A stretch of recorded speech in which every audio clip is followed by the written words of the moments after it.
This 239 Life podcast episode is powered by Card Systems, your hometown experts in payment and point-of-sale solutions. Don't let old systems or sky-high fees slow down your business. Card Systems has the tools, technology, and the local support to keep you running smooth. Call them today at 239-549-5055. Card Systems, your local payment pros.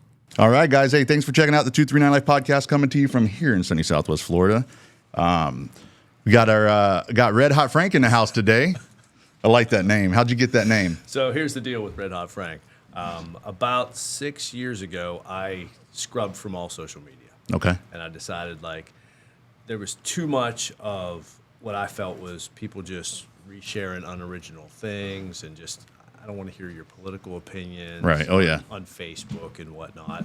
And so kind of stepped away from that. And literally 4 or 5 months ago, decided to, at the request of my wife, and we were talking about this, kind of like maybe get into a little bit of possibly modeling, acting, things like that. Okay. And I'm like, well, I should probably have some social media if I'm going to do that. And I like Frank's Red Hot Sauce. Okay, yeah. My name is Frank. Yeah. Kind of a little play on words there. So that's where that came from. And now everyone just calls me Red Hot, which nice. There you go. Is hilarious. No, I like it, man. I think it plays well. It plays well. So that's where that came from. And nice, man. That's relatively, this Red Hot Frank guy, he's really relatively new. Okay. All right. So but it's still me. There it is. All right, man. All right. Cool, man. Yeah. So you've been down here for like 5 years now. Yeah. And you come from where? Came from Western Pennsylvania. Okay. Suburbs of Pittsburgh is where I lived for 25 years before moving here. I'm originally from a very rural area, a couple hours outside of Pittsburgh. Grew up in basically farm country, Amish country. We had horse and buggy going down the road by our house growing up. Really, wow, okay, kind of crazy, but really, really small town. Our small town had a gas station, a grocery store, no stoplight. Oh wow, one main street. Residence number and in the hundreds. So that's kind of how I grew up. But when I was in my early 20s, moved to the suburbs of Pittsburgh, which is where I spent up until 5 years ago. Okay. So all right, cool, man. So so what brought you down this way? Were you coming down here beforehand? Were you visiting or? Visited down here a couple times. My wife and I did the part-time thing for a couple years. We came down here on an anniversary trip over to Sanibel. Ended up looking at some condos that weekend, bought one shortly thereafter, and did the part-time thing for a couple years. But the 5 years before we moved to Florida, we had an exit strategy. Okay, Plan was to move in 5 years. We weren't positive where it was going to be. Honestly, never. Florida wasn't even in the conversation. Wow. It was Carolinas, possibly Georgia, but Florida never really came into the conversation until we bought the condo down near Sanibel. And we're like, kind of like this place. Okay. It's never imagined Fort Myers would be my home, and absolutely best decision I ever made. And really, it was weather related. Okay. I hate winter, and if I never have to see snow again as long as I live, you're good. Cool. That's cool with me. Nice. Absolutely, yeah. Okay. Yeah, it's totally weather related. So you traded the snow for hurricanes? Yeah. Okay. Yeah. Okay. Definitely traded the snow for hurricanes. 2 years to the day after we moved here, we got hit with Hurricane Ian. Mm-hmm. So that hurricane that we traded for was a pretty rough one for us. We literally almost died in that. Our house was under 6 feet of water. Did you stay for that? Yeah, we stayed in the attic. Oh, dude, no, that's not the one. That's not rookie mistake. No doubt, that could have been the last rookie mistake. Thank God. We're actually, as the crow flies, we're 7 miles from the coast. Okay. So we're like, the water's not coming in 7 miles. It's not even possible. You know what I mean? And not realizing that, we're 7 miles in from the coast, but one, we're connected to Hendry Creek. We're in the preserve around that, and the lowest point in my yard is 3 feet above sea level. Yeah. So do the math on that. When the water comes in, that was pretty wicked. Lost literally everything we owned. Man. Completely destroyed the house, everything. No sooner got rebuilt, and then we got wet the last 2 hurricanes. Right. Foot of water, but nevertheless, foot of water is still water in your house, and it requires some construction. Yeah, no doubt. But yeah. So what? Wow, man. So you're probably the first person I know that hit the attic up. Yeah. At what point through that situation did you say, all right, we're going up?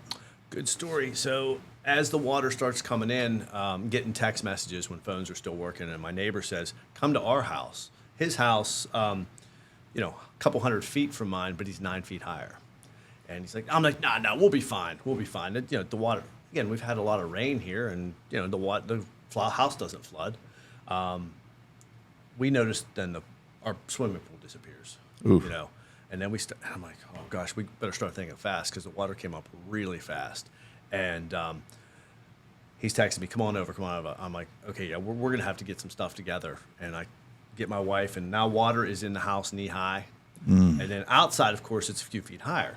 So we're grabbing bags. I'm like, we got to go to Craig and Kelly's. We got to go. And in a matter of, in that kind of panic moment, we go outside and I look, and the water now is almost to the hood of my big lifted pickup truck in the driveway. And if I go out there, it's going to be neck high. Wow. You can't do that. I mean, and the water's moving Yeah, fast. it's not like it's still water. This is too late. So at that point, we're standing in our kitchen, and my wife and I, at this point, we're kind of getting a little PTSD. But you kind of realize that the gravity of the situation. Yeah. And we're standing there, waist high water, knowing that we got to go up. We got to go up. Right. So my wife and I decided at that moment, we stood in our kitchen with the water up to our waist, holding hands.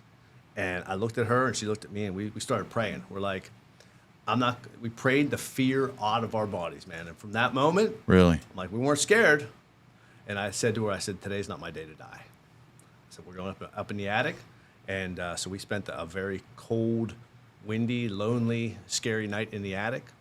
We couldn't get cell service. At one point, Deb put her phone out the front window of the house, and before she agreed to go up in the attic in all this hecticness, she goes, go up in that attic, she goes, and bust a hole in the roof. She goes, because I'm not going to drown in that attic. Right. Yeah. So I went up and had an axe, and I busted, part of the roof out. So we could, if we had to get on the roof. Well, man, that's the thing, because they basically say don't go to your attic, because if the water goes up there, you got no way out. got no way out. Like bring a chainsaw or something. But Yes. all right, So man. Yeah, I busted it out with an axe, and so we get up there, and at one point we've got, you can't get cell service. So she, earlier in the day, she had designated her sister as our point of contact. I'm like, nobody call us. We're not calling everybody. We're going to call one person, and that person will disseminate information to the family. Right. So she calls, gets her sister on the phone for like a second, and is like, we're alive. Tell my kids I love them. That was it. People didn't hear from us for days. Ooh. Yeah. Yeah, it was. Yeah. No, that was wild, man. Yeah, my dad, when Irma came, and that was before you got here. And that's the one that went to hit Key West and then went right up the middle of the state. Right on. He was down in Key West on a sailboat, and my sister, we were all together. My sister, my mom, and our family, we were all together in Cape. And my sister comes out of the room, and we're out of the house because we're outside, and she's crying. She's like, "Dad just lost his boat," and he's like, "I got to go by." And then we didn't hear from him for like a week. It was a point where we were throwing stuff on Facebook. Hey, help me find this guy lost, whatever. But thankfully, he was able to make it to like a parking garage, and he rode the rest of the storm out. But yeah, no, that's wow, man. That's serious, dude. Yeah, you feel it, and when that water's coming up, you see water in your house, and it doesn't register in your mind what's going to happen in the days, weeks, months, and years following. No, you for just sure. see water, and you're like, okay, there's water in my house. It's water, things dry. No, it doesn't work that way. Every single thing you own is destroyed, which, again, things are just things, but it's the process that takes you where you've got to, everything we owned, every possession was emptied out of the house and laying at the end of my driveway for 9 months. Jeez. So as we did the rebuild process, and as we, rebuilt construction, I lived in a camper in my driveway for a few months. Yeah. For actually quite a while, which was a real trip, which was a real adventure. My wife is not a camper, and she's ready for it now. After after she lived in this little camper. But anyway, but as you walk, and the smell is obviously awful. Right. But every day when you leave your house and when you go back into your house, you see everything you've ever owned piled up Right. and rotting and stinking and just decaying, like your kids' pictures, and just that stuff that you'll never get back. Right. Again, stuff is just stuff, but then you're reminded of it every day. Yeah. I'm like, oh gosh, it's my couch and my end table and whatever, but it's just laying there. Right. You're stripped bare, man. It's like, hey world, here's everything I had Out on Front Street. out on Front Street, and everybody in the neighborhood is in the same. Right, in my right. neighborhood, we're all in the same boat pretty much, except for a few houses that were built later and were higher. But yeah, that was Man. something, man. No doubt, man. Well, thankfully, you guys made it out, yeah. because like you said, things are replaceable. Things are replaceable, and I said to somebody in the days following, with quite a bit of, Frank with the positive attitude, looked Right. out, and I said, there's going to be a lot of people that this is the worst thing that ever happened to them. For sure. But I said, for me, this is going to be the best thing that ever happened to me, because the things that are going to come out of this are going to be fantastic for me. Right. And they have been for the most part. But it is an experience that that now when I hear of natural disasters, when you see them on TV, you feel it, man. Yeah, no doubt. Yeah, you feel it. I work with a group of guys from my Pittsburgh friend group, where we go in. We all have some construction, handy skill types of things. So after natural disasters, we get together and we'll go to these areas and help people rebuild things. So it's kind of like something. Awesome, man. And I did a couple of those trips before the hurricane, and I remember going to Kentucky after tornadoes went through, and we were helping people rebuild a house. Their house had actually been taken off its foundation, and there was nothing left, and we were helping them build a house. And at that point in time, I don't know if I've really fully understood why, when that woman came up to us and thanked us for doing this, she just was bawling the whole time. Right. And you're thinking, oh, that's cool. Hey, we're glad we can help. This Right. is what we do, and it's Right. fantastic. And but I didn't understand. Didn't know the gravity of it until, unfortunate. So I had to be on the other side of it. But No. Have you done that since then? No. Yeah. Oh, Yeah. okay. So Yeah. now there's a little bit more meaning to it for you. Yeah, we've got another trip coming up here in about a month and a half we're doing, and same group of guys, and yeah, it definitely I have I have the ability to talk to a homeowner or talk to somebody where I have a unique insight and can say, hey, I kind of know what you're going through, and you share that story with them, and it's powerful. It's powerful For sure. to be able to come in and help people rebuild some things, but be able to say, I know what you're going through. Right. I was there. I mean, I lost everything, nearly died in a natural disaster. So, Yeah. yeah, it's a cool feeling. And that's one thing. That's one of the things that came out of it. Right. Absolutely.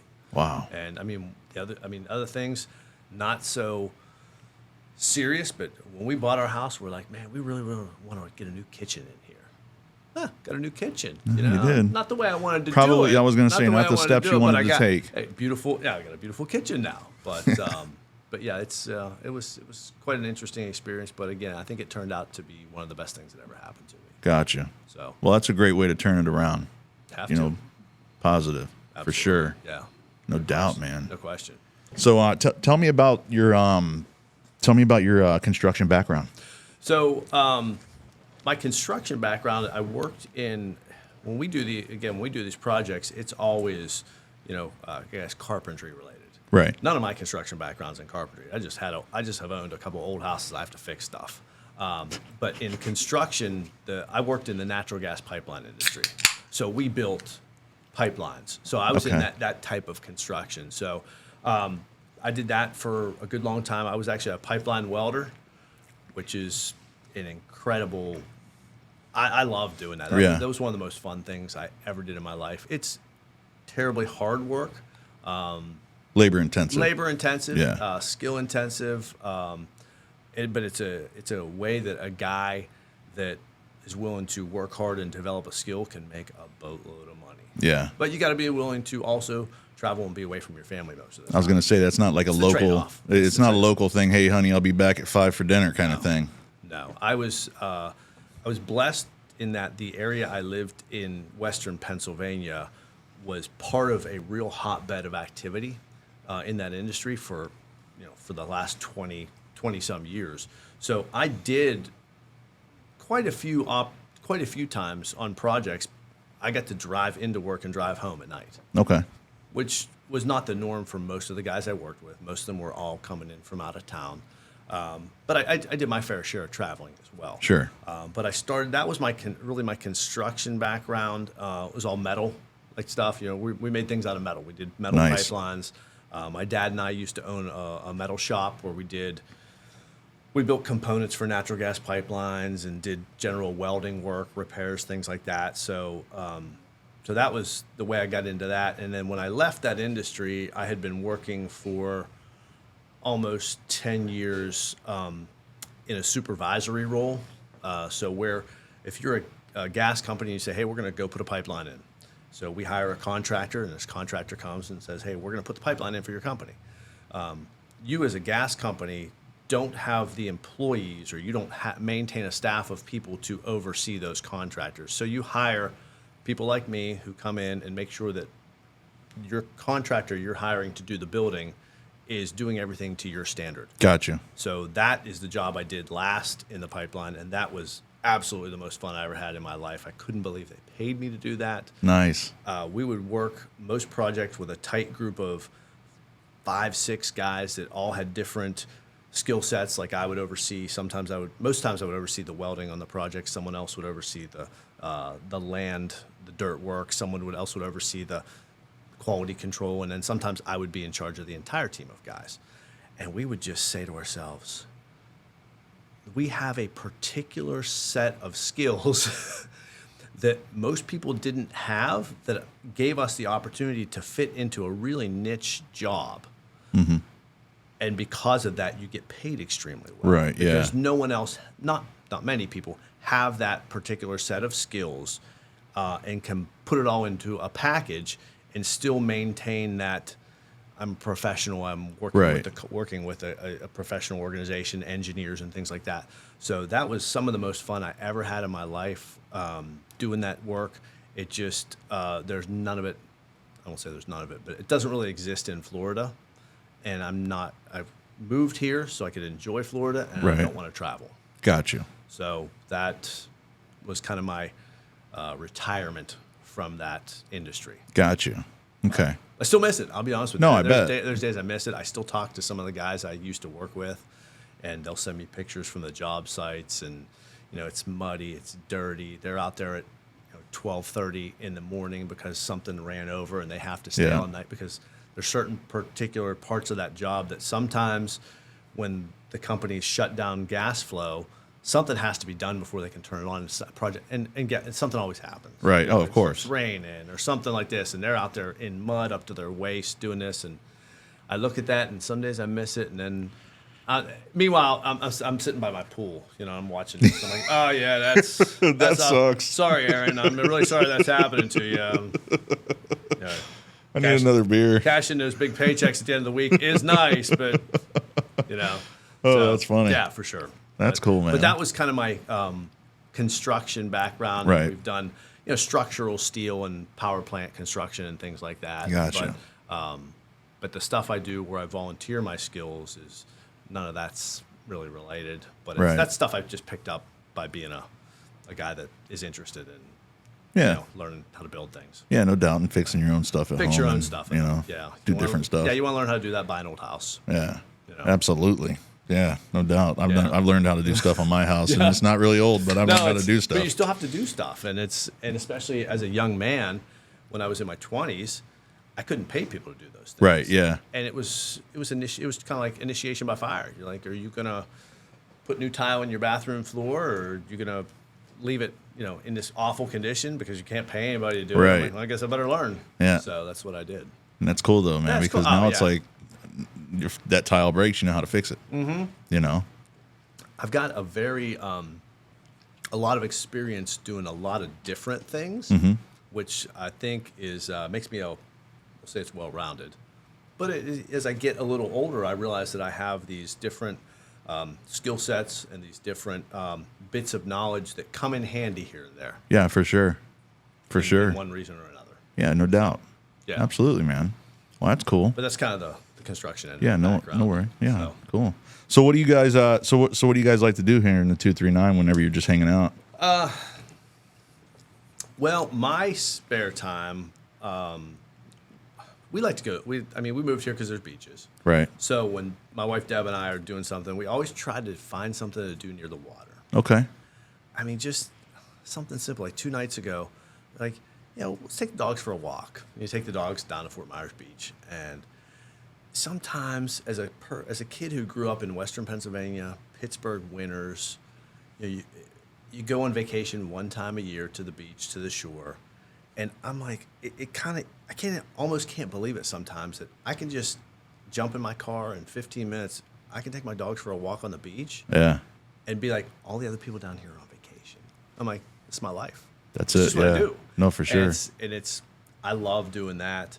I have a couple buddies that I've kind of became closer friends with over the past year or so that I've gotten into riding dirt bikes with. Okay. That's like my passion. Yeah. I love riding dirt. I like motorcycles in general. That's Right. 2 wheels. 2 wheels is my thing. I mean, I have some hot rod cars and I'm into cars too, but the motorcycles that's kind of That's it. We have some spots around here that we can get to, spend a couple hours on, one evening of the week, and then go out and grab a couple beers after. Hell yeah. And that's my fun, man. And it's living the life, man. That's what you want. That's it. That's it, what man. you want. This stuff is, it's available to do around here. And Yes. There's so much around here to do.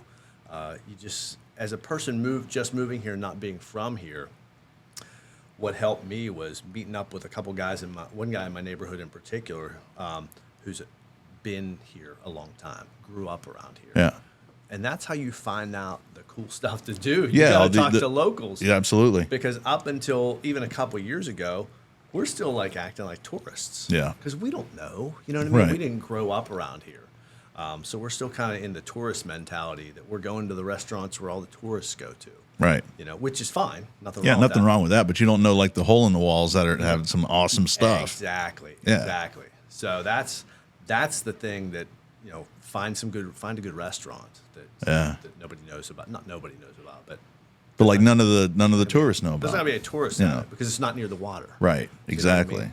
So yeah, we like to do that, and then the other thing that I was saying before is, kind of like as a result of the storm, to take a step back on that, our next door neighbors, who before the hurricane hit we had never really met before, are now our best friends. Nice. Because, they let us stay in their house for a few days after the hurricane. Right. And now go out to dinner with them once a week, have Nice. them over to the house, So it's like, that's another positive that came out of that. No, for sure. But they've been here long enough, too, that they know some of the cool spots to hit. They know the good restaurants to go Yeah. to. They know, so that's the fun stuff. Nice. Yeah. Nice. So- That's cool, man.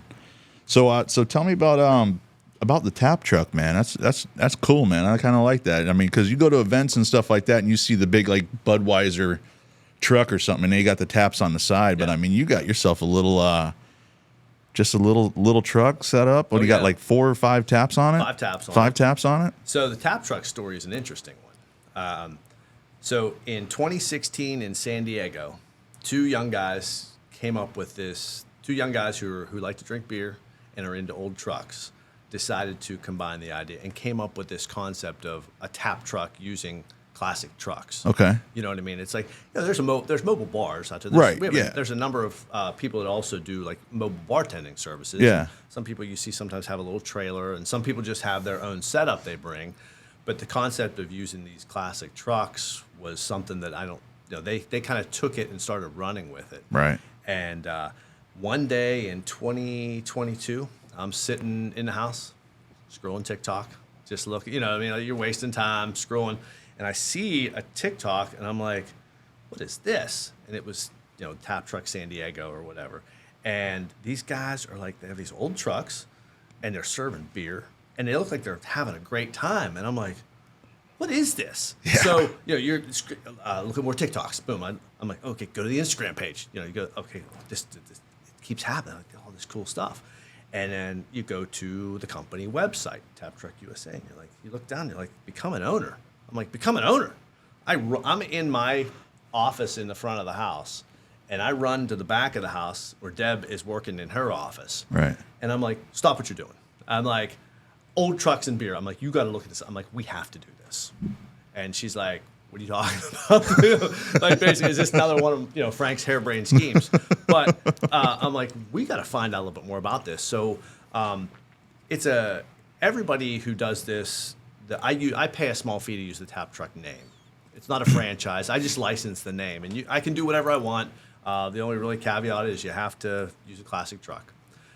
That's not a bad thing. And I didn't build my own truck. I bought this from the company that would jumpstart me. I didn't have to spend time building a truck. Okay. So I have this 1956 Chevy panel truck. That thing's sweet. It's wicked. His name's Donnie B, named after my father-in-law. Oh, nice. And he's all modern underneath for the most part. He's pushing a little over 600 horsepower, so that satisfies my need for speed.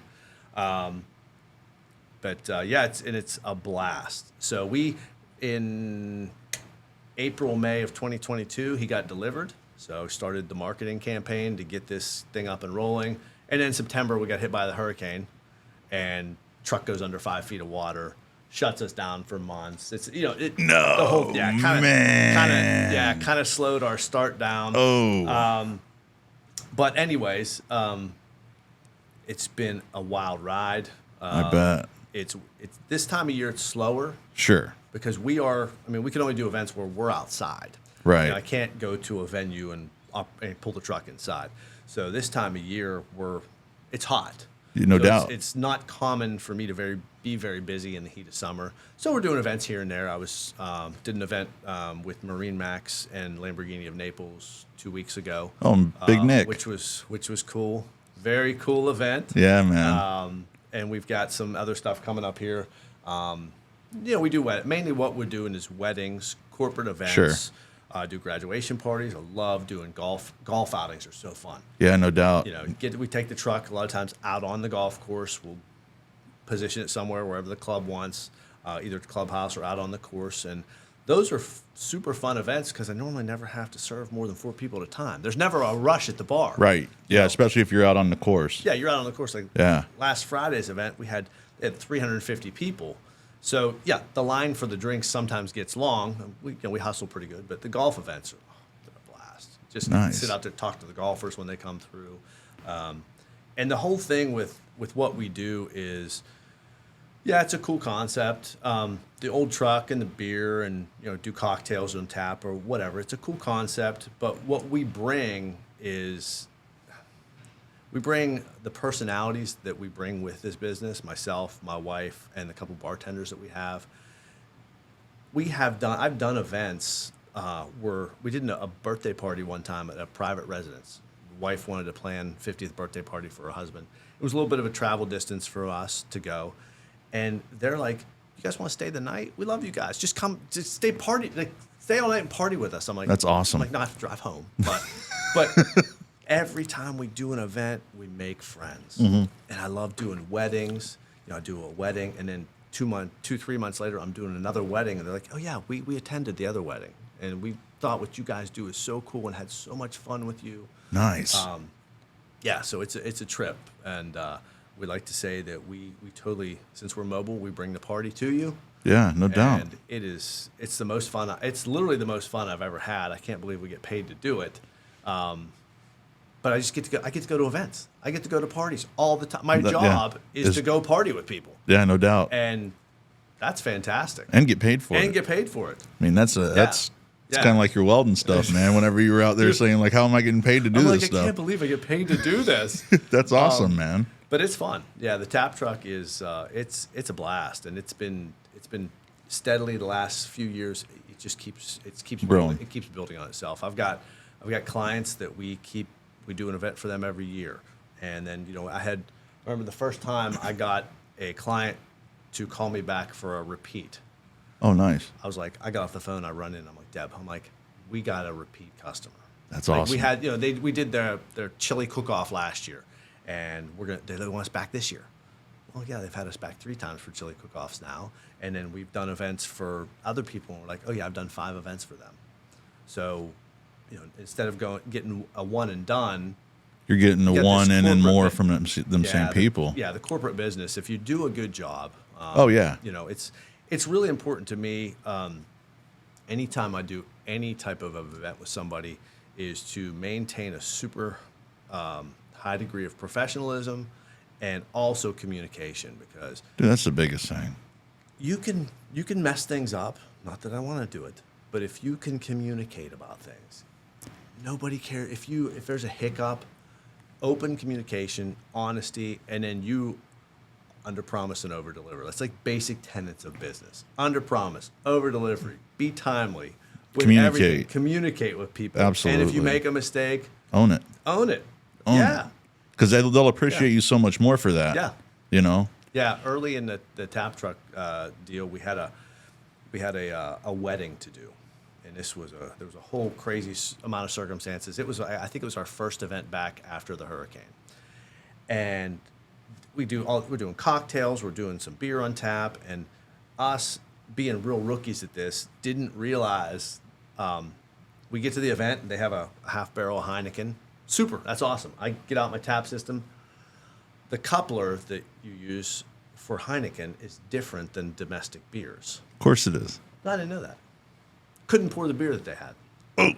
That's kind of a problem. That's not like, hey, So, you find a way to you explain that to them, right. and luckily they weren't really going to drink that much beer. And the other thing too is they had picked up the keg and brought it to the event and had a hand pump. All right. So we left it in the cooler, and I'm like, yeah, God, you guys can party with this tomorrow and all weekend now. And they're like, that's great. Yeah, now we have all this beer for the weekend. I'm like, all right, cool. Positive thinking. Positive thinking, but Dude. that's the little things you learn. Oh, yeah, And no, for sure. With any business, we did events for a year, and we would get to an event, and the bad habit we got into early on was expecting there to be a hiccup at each event, Yeah. because it happened so many times. No, for sure. You have the wrong beer coupler. You didn't realize that putting something on tap that had any type of pulp in it was going to clog your tap instantly. So we got into this mentality of, okay, we know we're going to have a problem. We're going to overcome it. And I was saying that, and my wife, Deb, is like, no. We can't do this. We can't go in with the expectation that there's going to be a hiccup at the event. That's a negative. That brings a negative, that's a negative cloud over you. Like a vibe, yeah. Like the vibe is, hey, we're here to have a great time. We're going to set up. We're kind of in a rush now. Wonder what's going to go wrong. Because then you focus on, is that going to go wrong? Is that going to go wrong? And then when the thing does go wrong, you're like, yep, that was it. That was it. I guess today wasn't our day for that. Yeah. So, obviously refining your process, making a checklist of everything before you go, and not ever having that mentality again of waiting for something to be a problem. Right. And that's true in all aspects. No, for of sure. Everything. I'm like, I'm always, I'm Mr. Positive with everything. But I was letting that negativity kind of creep in there, and we had to get that out. Luckily, my partner, my best friend, my wife is, she's like, yeah, we got to put the kibosh on that. Yeah, no doubt. Yeah, no doubt. We're not gonna think negative. So, yeah, That's it worked awesome. out. It worked out. So was your wife on board? I mean, obviously she was if you went and did it, but Yeah. was there any kind of was there any pushback, any hesitation on her end from whenever you're like, hey, check this out? No? No. We had been talking to different people. So as part of our due diligence and deciding we're going to spend some money on this truck and start this business and whatnot, we talked to some other owners, and kind of went over the business model with them, talked to them about it. And she's fully engaged in those conversations. So once we both start having those conversations, realizing that this is, one, a very viable business plan, it definitely is going to bring in some decent income if we market it properly and work it properly. and people who are doing it people are doing it. A lot of people start out part-time. Some people, it's always a part-time gig, depending on what part of the country they're in, Right, based on yeah. weather. But people are doing it full-time, and they're, bringing in six-figure incomes with it. So she's super supportive. Nice. Absolutely. At the time, she was working in the mortgage industry. She was a mortgage underwriter, which she did for almost 30 years. Wow. So that's a very nice thing to have in the back pocket, because that's a good, steady, solid income coming sure. into the house. So that gives me the latitude to explore this other thing, which is starting from zero. Right. Actually starting out in the hole once you factor in the Yeah, for investments. sure. Yeah, the no doubt. investments in it. Yeah. So, so she's been on board from day one. Pardon me. I always joke around that even for an event that's 4 hours long, there's a lot of prep. From the start with the emails to prepping the truck day of. If we're doing cocktails, I got to make. There's the day before an event and the day of an event is a full day for me. No, I'm sure. There's definitely a lot of work involved. And I always joke with her, she just shows up and pours the drinks. I'm like, do you understand what I do out here? And again, I'm taking the, oh, poor Frank. Frank decided to do this. And he didn't ask you to do this. He's not asking you to toss kegs around. Right. Be out in the garage when it's 130 degrees, making sure everything's good on the truck. But, sometimes I'll take that poor me mentality and I'll be like, I'm just sweating my ass off out here. This is awful, and I'm doing all this and working, and you just show up and pour the drinks, and, I'm back there sweating my butt off, throwing kegs, doing beer, and she's just out there talking to people. But I realized her being out there talking to people is what sells this business. No, absolutely. I mean, she is I want her to be the face when she's at events. She doesn't go to all the events. Right. But if she's there, I pull up to an event and I'm like, first thing I want to do is I'll start getting the truck ready. You go find our point of contact and start talking to her. Start making it happen. Start making it happen. Yeah. And then she'll talk to people the whole, during the events. And we have some good bartenders that work for us that do a great job of maintaining that level of enthusiasm and helping us sell the service and sell the business. They're not there just to pour drinks. Right. No. You want those people. And our main go-to first choice bartender, she's a killer. Yeah. She's just there to help us market the business. She's giant. She's great on social media. And so she comes to the events, does the social media for us. And she's amazing. And she's always a great person to have at events because she can have the conversation. She's been on a couple TV shows. Okay. She has done a reality TV show and it was huge. And people were like, do I know you from somewhere? She's like, yeah, I was on Deal or No Deal Island or whatever. Oh, that's cool. And so that's cool. It's good to have her face there. And For sure. anytime I post TikToks with her in, stuff with me in gets 200 plays. Stuff with her gets 10,000 plays. Hey, come on over. Because anytime just get in something. Mm-hmm. Get in something. We'll get more views. Absolutely. So that's the heart of it, man. It's a people business, and anytime that the people that we come in contact with, we can communicate with them how passionate we are about this, how much we want them and their guests to have a great time, and it works out well. People just absolutely love it, and it's so fun. Yeah, no so doubt. I'm pretty passionate about it. It's No, it's a lot shows. of fun. No, for sure. It's a lot of fun. So you got 5 taps. So you got 5 kegs. Yeah. So how many kegs do you bring extra? Or I don't know. Do you go through a keg Well, it depends on the guests, how many guests there are. So I have the ability to, I have refillable kegs that I can put, it's not always beer. I can pour anything. I do a lot of, most events I'll do a couple beers on tap and a couple mixed drinks. I have margaritas on tap. I've done old fashions on tap. Oh, wow. Aperol Okay. Spritz on tap last weekend. We do, anything that's a cocktail, I can put on tap. Gotcha. So usually I always tell people use all 5 taps, pick 5 drinks. So my truck will hold, inside the truck, I can fit 8 half barrels of beer. If I were to use 8 half barrels of beer, that's Right. a lot of beer. Yeah. I've never really gone through 8 half barrels except for one time. But yeah, depending on what we show up in, guest wise, how many people are going to be there. I have a little formula I work based on one of the questions you ask people. How do your people like to party?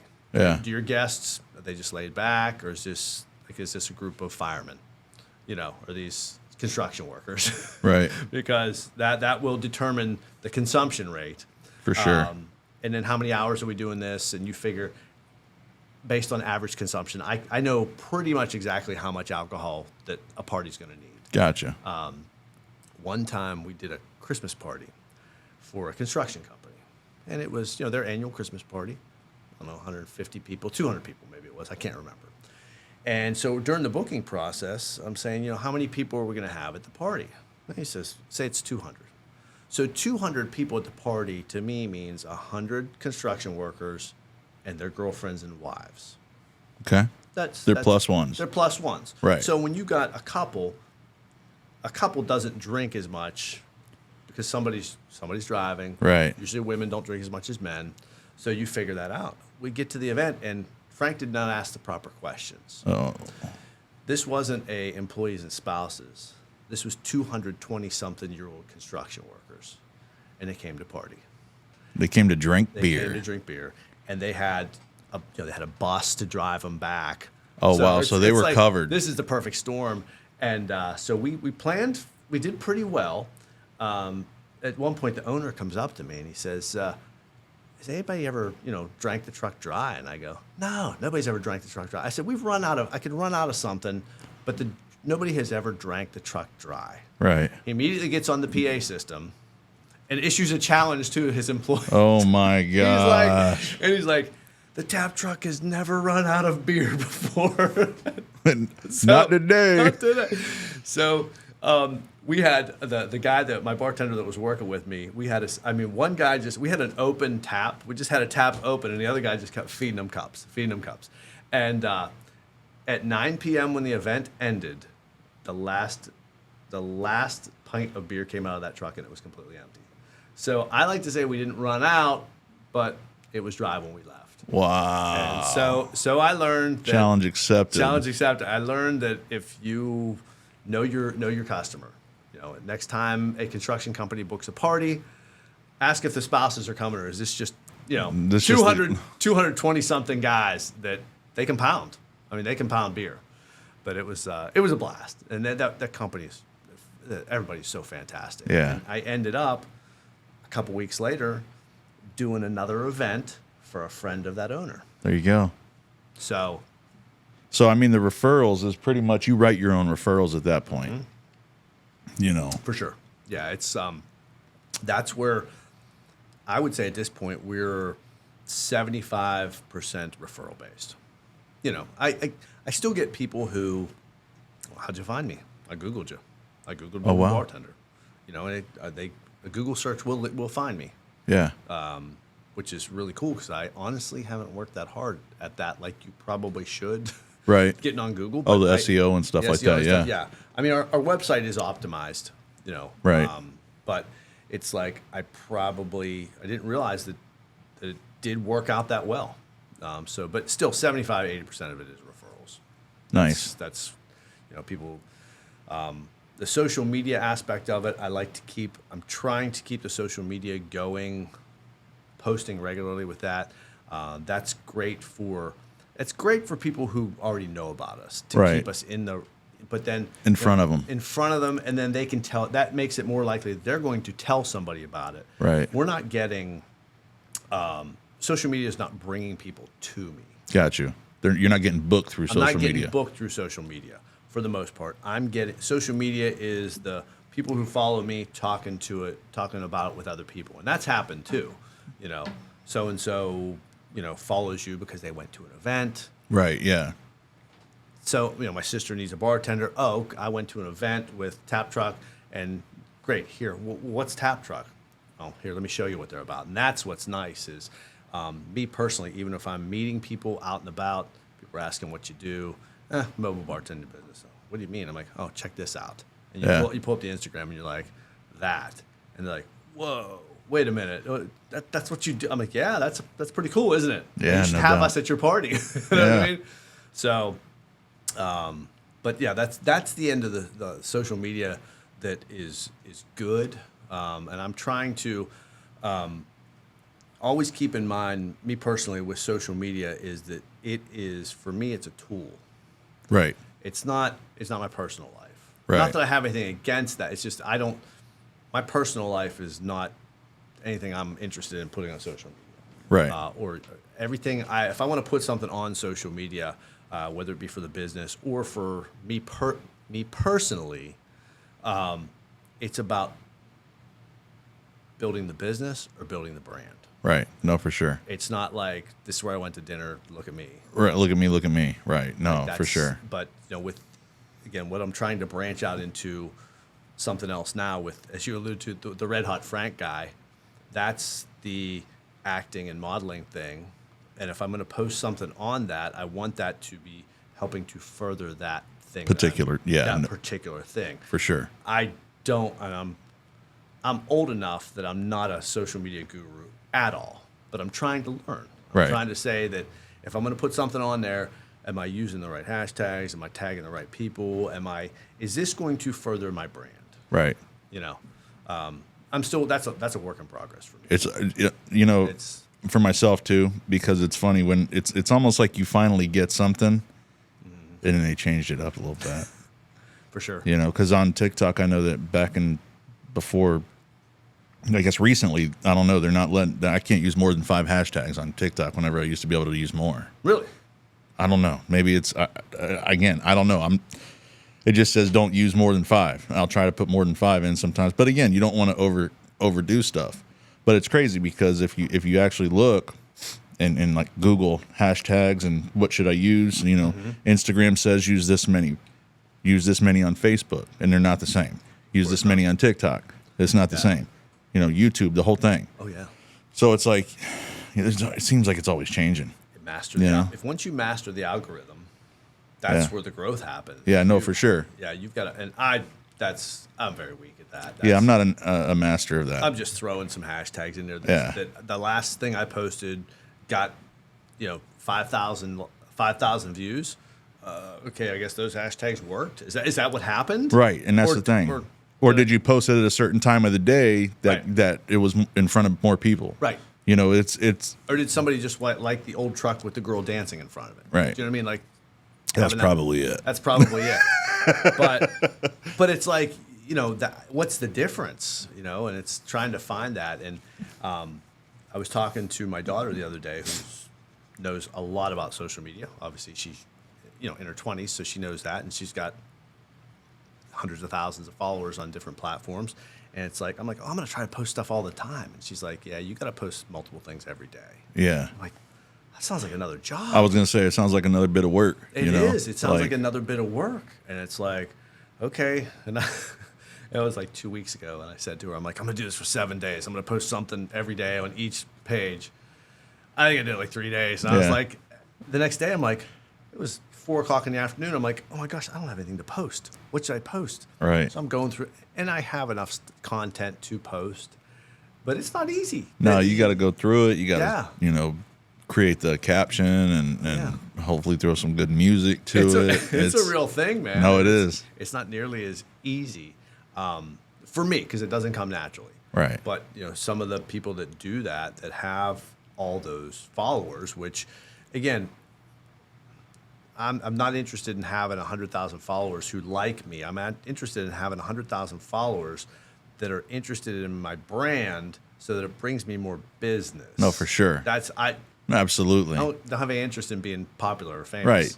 I just want to maximize these platforms to build the brand. No, for sure. You know what I mean? No, absolutely. So. And again, it goes back to, it's not like I'm saying, hey, look at what I'm eating tonight. Yeah. It's not bringing nothing but likes to you. Yes. And it's not elevating the brand or anything. It's just like, oh, they like the food. Right. You know, that's it. But then I see, particularly on Instagram, people put the things on their story that I put a picture the other day of my dogs. And I'm like, because I just felt like I had to post something. I'm like, I didn't have anything to post that day. And I took the dogs for a thing to the beach, and one of them puked in the car. So I got a little picture of that. There you go. And it probably got some hits on it. It probably did. But it's like, yeah, it's like what should I post? What shouldn't I post? So it's funny because I'm trying to grow the whole 239 life thing and do that as well. And a lot of what I'm noticing and what I'm reading throughout the stuff I'm looking at is that people definitely want to see about the business, but they also want to see about you, about the person who's running the business. The dogs, yes, post them up. Yeah. Stuff like that. Don't get crazy with it with the foods and all that other stuff, but it's just like the things that you do, like whenever you go and you're hanging out at the beach or whatever, snap a quick pic if you're having a beer or something. Yep. But just, not too much, but that people apparently want to see that. Yeah, that little view behind the curtain so we've got this tap truck guy. Well, what's he doing in his personal time? Oh, here he is. He's sitting at the beach. He's got the picture of the beach. Right, yeah. Or the guy that's like, he was riding his dirt bike today. Well, that was like an unfiltered thing. There wasn't much preparation, just a picture of me all dirty. Right. You know what I mean? That does, No, for sure. make it real. Right. For people too. And I always like to say, I'm like building a following, just really, really slowly right now. That's it. Hey, brick by brick, but hey, man, it's going to get built. It is brick by brick. It is brick by brick. That's funny. But it's a work in progress. No, absolutely, man. So no, for sure. I keep getting these safety verifications on TikTok, and now I can't get out of it. So I can't even scroll through the messages. What kind of safety verification? It's just a box that says service error. Please contact us. Feedback success. Oh, okay. It's fun. All right. It's good stuff. So talk to me about the modeling thing and like the acting thing. Yeah. So when did that kind of take off for you? It hasn't taken off. Okay, well, so all right, so maybe not taking off, but when was that venture start? When did that venture start? Yeah. So probably I'd say 3-4 months ago. Oh, okay, so pretty recent. Really recent. This is something. So my wife has for the past couple of years. She's like, you should do something, like try something like using like in modeling or acting because you have a good look. And I'm like, my wife loves me. Of course, she thinks I have a good look. I'm like, that's wonderful. And then a couple years ago, like maybe a year and a half ago, I always had really short hair. She's like, you should grow your hair out. I'm like, okay, I'll try. Let's see what happens there. So now I got this big mop of hair and grew this beard, and I look totally different than I used to. And I'm like, it is kind of a look. Yeah. And I'm like, okay, well, I don't know, we'll try something. I'm like, okay. So went to a studio and did a test shoot on, just some different looks and stuff. And they're like, dude, you should do something. You should definitely. And I'm like, okay, all right, we'll see how this goes. And then my wife got me on a couple different sites to get jobs. And I've done just some print work, commercial stuff. A couple weeks ago, I filmed a commercial. Did 3 days of filming with some Hall of Fame football players, race car drivers, very, very famous golfers. Nice. And just working as an extra. No, that's fine. Hey, I've done extra work myself. Extra work, which is fun, which is cool. Get your feet wet. You get your feet wet. It's getting an opportunity to be in the camera. So luckily, when I was doing that, this is how much I know about the business. Like, oh, you're doing extra, but you're a foreground extra. So apparently that's better because you're closer to the camera. Yeah, no, so for sure. That's a thing. And I learned that. And I'm like, oh, man, they're like, they want me in the foreground of front. I'm like, oh, that's cool. Right. But then you get to meet and network with a lot of people who are actually working actors. Mm-hmm. And you find out that I'm here as a guy off the street who's getting into this as an extra, have no formal training, don't know anything. And these people are like talking about going to theater classes, acting classes. For sure. I went to school for theater. I've been doing this for 25 years. And I'm like, oh, these people are this is serious stuff. Oh, absolutely. Like if I'm going to do this, I need to really start preparing. Like I need to start taking some acting classes. Yeah. Things like that. So I've gotten booked for a couple things. I just got booked the other day to do some user generated content for a shampoo company of all things. Like, there you go. If you didn't grow the hair out, that would have never been there. The thing there, and it's paying work. Yeah. I'm like, I got getting paid some money to do user generated content, the extra work. I paid extremely well for what I did. I couldn't believe that. Again, it's not pipeline money, but no, but it's better than extra work money. It was pretty good, and I was like, okay, I could do this. My brother has been doing this for 20 some years. He's a real actor. Yeah. So he's done feature films. Nice. Had the lead in some feature films on things like Lifetime and Hallmark Channel. Like that's big stuff. Look at the movie. He's the guy. He's the lead. Yeah. He's the lead guy. Right. So I've leaned into him a little bit because this is exactly how he started. He started doing some print work, doing some extra work, taking some acting classes. Now, he's doing all these projects years over years, and it's turned into something, and it's his passion. Right. Yeah. And I never really understood it until I spent a few days on sets. I'm like, this is cool. Yeah. This is totally outside of my wheelhouse. Bro, yeah. This is not welding some metal. It's not hammering anything. It's not crawling around in somebody's attic for some reason. It's totally outside of my wheelhouse. I'm that I get my hands dirty type of thing, where this is definitely an artistic, creative thing. For sure. And it's cool. Yeah. I'm really liking it. I mean, again, just at the very beginning of this journey, but I think it could lead to something. I had a callback 2 weeks ago for a major network thing that somebody that a casting agent who I talked to before recommended me for, that I didn't even apply for or audition for. That's pretty good, man. Don't know, what's going to come of it But if you're on the lips of somebody, that's the thing. if you're on the lips of somebody, then I mean, that's what's up. So I get I'm driving home from filming a commercial, the one I did over in Fort Lauderdale, and the phone rings I'm talking to Deb. Hey, hi, I'm leaving set. I'm heading home. I'll be home in an hour and a half, 2 hours, whatever. And I'm like, I got another call coming in, but it's a California area code. I'm like, nobody calls me from California. And she's like, you better take it. Pick up the phone. Hi, this is so-and-so. I'm from casting. He goes, so-and-so recommended I call you because you auditioned for something with him, a project he put together. Ultimately, I didn't get that, but he says he thinks you'd be perfect for this. And I'm like, dude, that's serious, man. That's like, pretty good. That's cool. So I've done did the follow-up, had the, now everything you do over Zoom. You don't have to go anywhere. Right. So hopefully we find out good luck, within man. a couple weeks. I might be heading somewhere international to do some filming for a network thing. That's awesome, man. Could be really cool. Could be a great springboard. Is what Oh I'm yeah, thinking. no, for sure. Yeah, I'm thinking that could be a great springboard. Yeah, I was in acting in like middle school and high school. And then of course when you get out of high school, it's like, I don't want shit to do with high school. I don't want nothing to do with it. No. Let's go live our life. Yeah. And then I got back into it a few years after that, and I actually got with an agency here local. They're not here, they're not around no more, obviously. This was a while back. But I got booked to be an extra in Dick's Sporting Goods commercial. Whenever they built this new Dick's out, well, not new, but out in Gulf Coast Town Center, when they built it, they used that as like the spot. So I go there, I'm there to be an extra, man. So put on a Dick's uniform, I'm behind the counter or whatever. And then one of the last shots that they took, one of the guys couldn't say his line right. Mm-hmm. I counted. They were on take 22 of this dude. And I guess, I don't know, the assistant director, I was in the background, she looked at me and she's like this. And I'm like, what did I do? I didn't do nothing wrong. Oh, my God. Right. She pulls me to the side. She said, hey, the director wants you to hear you run this line. I went from making $80 to $800 to say one line. One line. In a national commercial. That's crazy. But it's just being in that spot, being in the spot to be able to do that, Oh, yeah.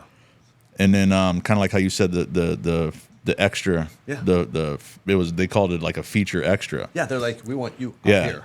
So I went to Miami. I was in the show Burn Notice. Yeah. You're familiar with that? Yeah. I was in that a couple times as an extra, and one of the last times I was there, they're like, you're going to be a featured extra. Mm-hmm. And I'm like, cool. So I was actually one of the guys in the episode that had to take one of the main characters out. Like I was handing him off to the FBI or something. Yeah. So I mean, I got TV time. Yeah. Very short. No, but you could point me out and say, "Oh, that's Rob." Yeah, that's you Rob. know. But it's just being in that place and having people see you. Oh yeah. And it's kind of like, you auditioned for something, you might not have got that, but the casting director recommended you for something else. He's like, I remember you. So That's got cool, back man. on with him last week, and he's like, "Yeah, man." He goes, "Let's get you into this. I hope this works out." He goes, Somebody asked me about this, and I'm like, "That dude's perfect for this." That's awesome. So we'll see. Hell yeah, man. Yeah, we'll see. Are you familiar with Chuck Artizone down in Naples? No. Okay, so he's a national actor. He's done some pretty cool stuff. But he has a production company down in Naples. He does a lot of reality shows. Oh, cool. And a lot of sizzle reels for reality shows and pitches some stuff. He's got some projects in the works.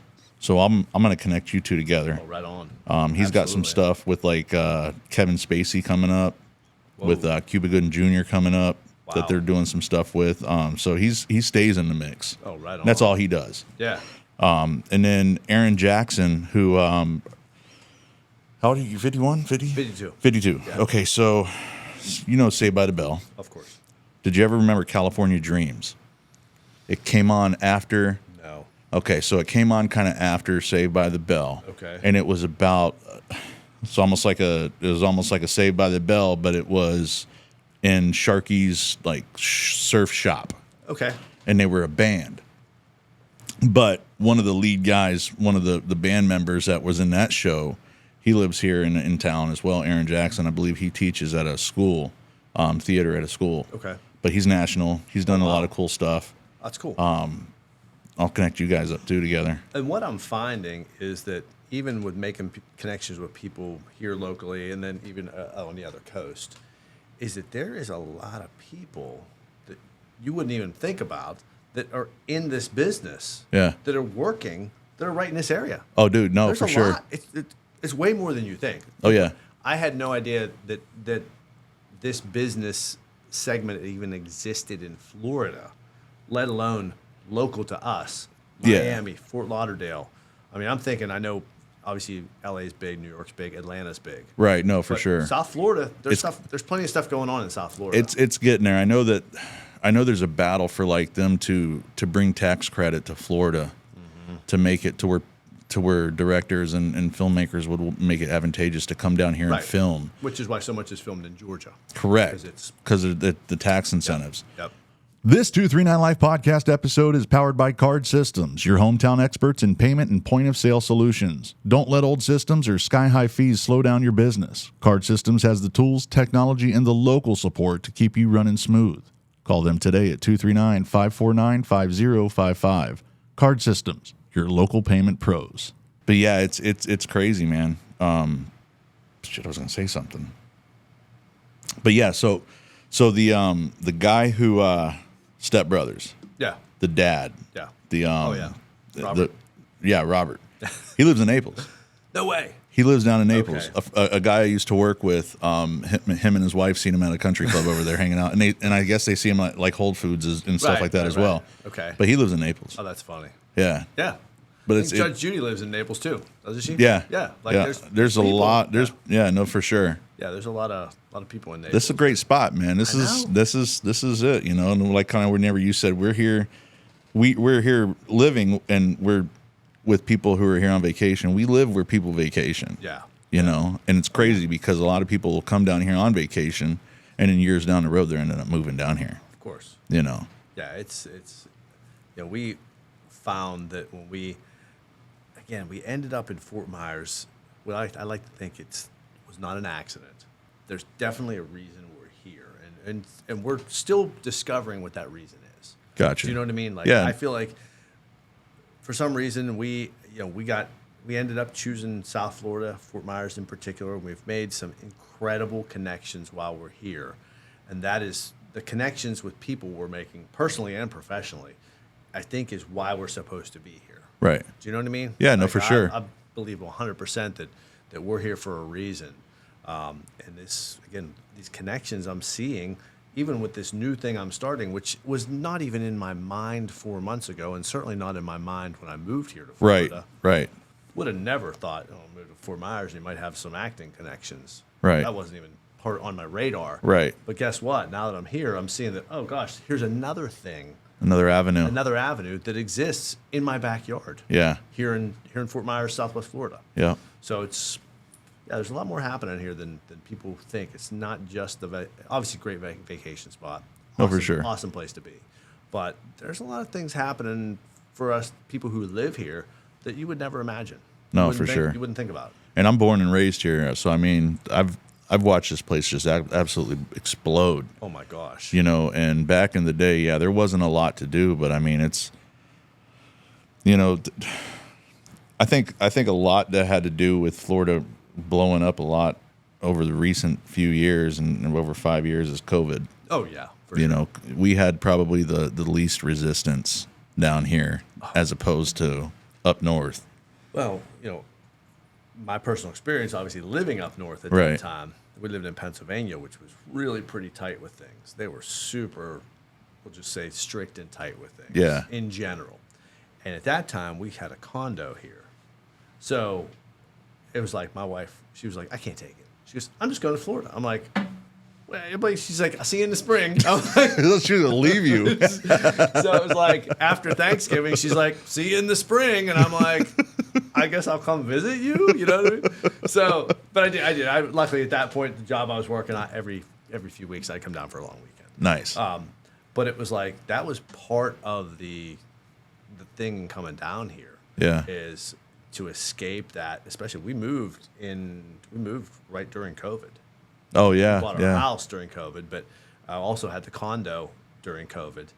So before we bought the house, you know, she was coming down here to escape Pennsylvania and all this, you know, the strictness down up there and all the literally craziness. There was so much craziness. So yeah, that was, and that spurred so many people at that point, and that's the exodus is continuing. Yeah. You know. No, for sure. No, they're it's crazy, man. There are still, I want to say, in like over the next 20-ish years or something, they're expecting another 100,000 people in Cape Coral, just in Cape Coral. Wow. Like, where are they going to put these people? I wonder that myself. You know, they're going to have to build up. As a person who enjoys the outdoors, it does bother me to keep seeing things that are green swallowed up. Yeah. Yeah. It does. It's like, I know, you know, the areas where we ride our dirt bikes during the week are still green, obviously. Yeah. That's only for a limited time. only for a limited time, man. Well, those are going to be swallowed up, you know, by some more warehouses. Yeah. You know, stuff like that. More industry, and then even the areas right around my house where I live, it's like, even since I moved there 5 years ago, there's areas that were green that are now just stripped bare, and we're building houses. We're building houses. We're building housing developments. We're building apartments. We're building storage units. I'm like, please don't put another storage unit there. It doesn't, like, at least if it's a business, I guess a storage unit is a business, but at least if it's a restaurant, I can go eat there. If it's a store, I can shop there. Right. Not just a place to put people's junk, man. Dude, that's it. It drives me bananas. I mean, it's a great business if you own it. The only people that love it are the people that own it. And I can't blame them, but I'm like, it's just, and again, it certainly doesn't add anything to the way the place looks. Just these big blocks. Yeah, and that's funny because that's the thing that Cape Coral, I want to say that they put a kibosh on that for now. They did. You know, dude, it's like every corner's got a you know, a car wash or a storage unit, dude. It's like Cape Coral will never go with a dirty car. No, there's a car wash on every block over there. But yeah, they'll fix that up. But that's the population is just exploding down here. You know. So now do you have the condo in the house still? No. Just the house. We sold the condo right before the hurricane. Oh, okay. Which the people who sold us our house sold it to us right before the hurricane. Of well, course not right before, but right, yeah. we bought the house in 2020, so it was 2 years before. I think we sold the condo in 2020. Actually, I think we sold it in 2021. So it wasn't very long before the hurricane and it was destroyed too. Yeah. You know, I don't think it's rebuilt right now. Wow.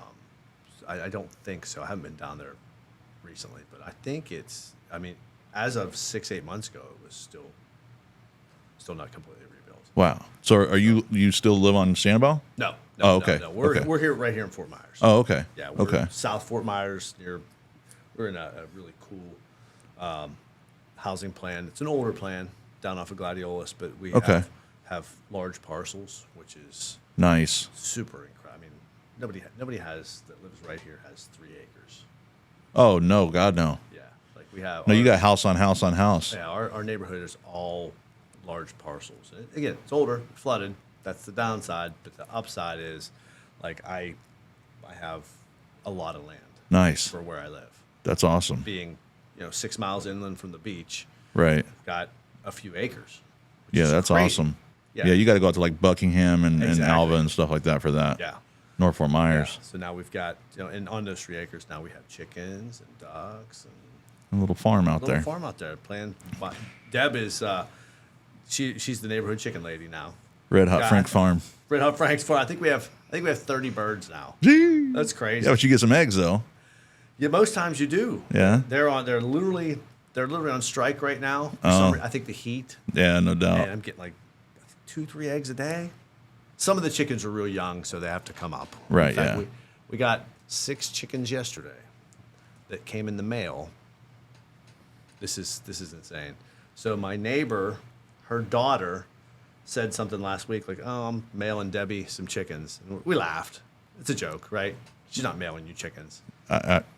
Phone rings yesterday. The chickens are at the post office. You can go pick them up. So what happens is, this is insane to me. So you go to the post office annex and you pick up this small box that's going cheep, cheep, cheep, cheep, cheep, cheep. And there's 6 chickens in there that hatched the day before. Somewhere in the United States, or I don't know where they came from. I don't know. I didn't have anything to do with this. But yeah, the chickens hatched the day before, and they're like this big. It's hilarious. Yeah, the whole thing with the chickens it's a wild scene. And my wife That's wild. She's out there every single morning, first thing, like taking care of the chickens. And now there's ducks, which are the most hilarious creatures on earth. They're so funny. But yeah, there's 5 ducks and 25 chickens. And You guys got any coyotes out there? yeah. Oh, so you got to keep an eye. Coyotes. We've lost 2 of our ducks to bobcats. Ooh, okay, yeah. So we built I built a big enclosure now. The ducks used to just roam the property. So we would let the ducks during the day, let them roam the property, put them away at night. Chickens have always been in an enclosure. And then we had 2 of the ducks got killed by coyotes. So I had to build this big, giant enclosure for the ducks. So now they're pretty safe. So we had the coyotes, bobcats, and my neighbor just caught a panther on the camera the other day. A panther and a baby. Not a bobcat, a panther. Wow. Right here. Okay. Roaming around. Yeah. Long tail. Yeah. Yeah. I didn't know we had panthers right here. I thought they were all down in Naples and in Lehigh. No, out in Gateway there's some too. Yeah. Yeah. Apparently there's bears now. Oh yeah, the bears. I knew there was bears. Bears yeah. now too. I think somebody said that I was on TikTok. I don't know how true this is, but I think they just said Florida passed. It's bear season till the end of the year. Yeah. They are talking about a bear season. Well, like being able to go out and take them out. Yeah. Oh yeah, bear hunting. Because there was a big protest because people don't want Right. And I mean, the problem is, I'm a hunter and I don't have a problem with hunting in general. But I mean, there's bears around because we're building in their habitat. That's it. We're encroaching on them. That's why they're around. That's why they're here. This is their spot, man. Yeah. And then it's like population control. I mean, the bears there's no predator. And when we start taking up the space that they had, they're not probably going to move because once people come in, that's easy food source. Right. No, Like, garbage cans, all that stuff. So, yeah, I mean, you've got to control the population somehow, and that's really the only way to do it. I mean, I guess they can trap them and relocate them, but then where else you're taking them somewhere else. They're going to have the same problem. thing. You're just passing the problem off to somebody else. Yeah. Yeah. So it's a twofold situation where, if we weren't encroaching on their habitat, we wouldn't have to take care of the population, Right. and kind of thin it down. So I understand why people get upset about that. Oh, we're gonna kill the bears. Well, yeah, we're killing the bears because we're in their habitat. So They're building the houses. probably, the houses you live in. I mean, it's like, all this development. That's what happens. Yeah, you got to take that sucks. with this. You know, Sucks, especially for the bear. You know, he's just trying to get a meal out there, man. That's it, man. You know? He's just trying to live. Trying to live, you know. But we'll be all right.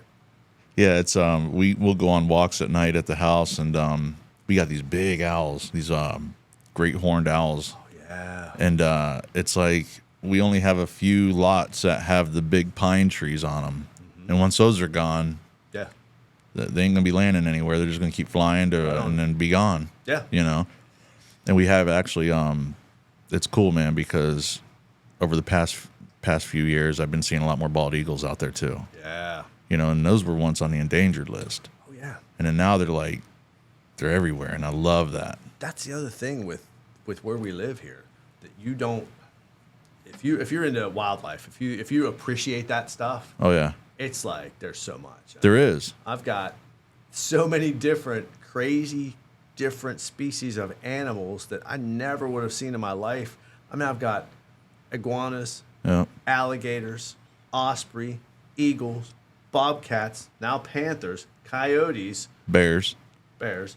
Literally, I haven't seen a bear in my backyard yet, but every single other animal I just named is in my backyard. Yeah, Like right here in Fort Myers. yeah, I'm like, that's pretty crazy. Yeah. I mean, yeah, it's wild. You see all this stuff. It's like, as a kid, like I think I saw an eagle one time in my life. and that probably blew your mind. I was like, oh my gosh, it's a bald eagle. It's the most amazing thing you ever saw. And now it's like, oh, there's eagles flying around. Yep, You yep. know, and like you know, if you're from Florida, you know, there's to me, I still get excited when I see gators. Yeah, Because I'm like, oh my gosh, there's alligators. You know, that's crazy. Especially driving down the alley, you see them laying on the banks. oh yeah, dude. Yeah, Like I'll drive and Deb will be like, she'll just count them.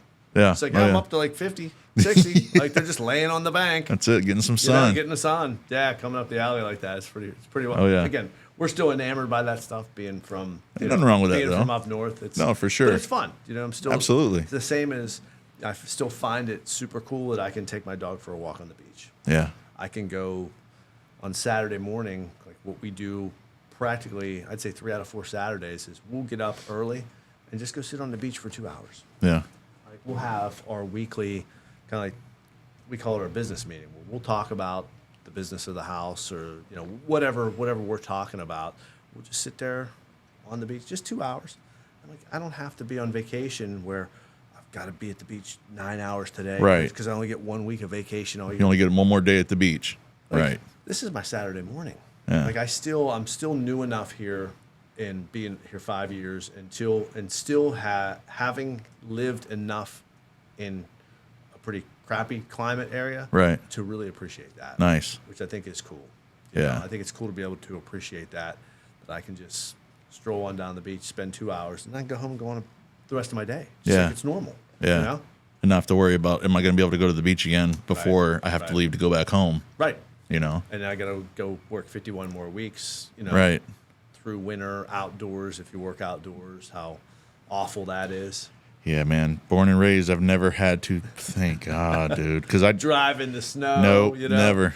Nah, you're not missing anything. I told myself if I ever had to shovel snow to go to work, it'd be the last day I day. shoveled snow. The last day I go to work, man. Yeah, for sure. No, it's one thing to. I don't mind going up north whenever it's wintertime and it's snowing because I know that I could sit in that house all day and not have to worry about going anywhere. Yeah. You know, but like, hey, we need milk. 3 feet of snow outside. Oh yeah. You know that. I got to drive to work. Yeah. You know, and now it's my half-hour commute. There's many times where my 45-minute commute turned into 3 hours. No. I'm like, there's an accident, the snow. You'd be at work, and I'd be at work in a further job site where I was still driving home at night, and the snow starts coming in, and you're like, oh, I got to drive home tonight. Yeah. You know, and it's like it's treacherous. Yeah, I couldn't imagine. No, it's bad. Yeah, I couldn't imagine that shit. What's funny is some other thought just came to my mind about being here in Florida, and the thing that we had to really get ourselves out of was when we first moved here, we felt like we were on vacation. So every time someone would come to visit us, family always want to come to visit with us, or even us, we got in a bad habit of like, we're at the dinner. We're going to dinner every night. Oh. We're like sitting by the pool. I'm going to have a few drinks every single day at the pool. And I'm like, meanwhile, we're like, oh, we're getting, we're like, are we drinking too much? So like, it's only 9:30. I mean, it's in the morning. I'm like, I need to, because we had vacation mentality when we Right. first moved here. And it took us a while to get out of that. You're like, you're not on vacation. You have to learn to live here, or else, I'm going to go broke because I got to go to dinner every single night. Yeah. Because I'm like, let's try another restaurant. We're going to, whatnot. And it's funny because when family comes to visit us, usually we've got some type of work we're doing. Right. We don't have anymore. We don't really have traditional jobs anymore. But when we did, and when we first moved here, we kind of had regular jobs. People come and visit, and I'm like, guys, I have to go to work. I can't entertain. I can't be on I can't vacation be with on you. Vacation. As much fun as it would be. Oh, absolutely. Like, I can't be on vacation with you, because we did that a few times. When people would come visit, and you're like, yeah, I'm on vacation with them. I'm like, oh, I'm taking off work. I'm taking everybody to the beach today. And Deb's like, what do you mean you're taking everybody to the beach? I got to work. She's in the office, like, approving loans. I'm like, yeah, I'm taking the family to the beach. What is up with that? I'm like, they're on vacation. She's like, you're not on vacation. This isn't your vacation, man. This is your life. That's funny. Yeah. So that was one thing we kind of had to break ourselves of. But, That's funny. But again, I always like to say, man, I still feel like I live on vacation. That's it.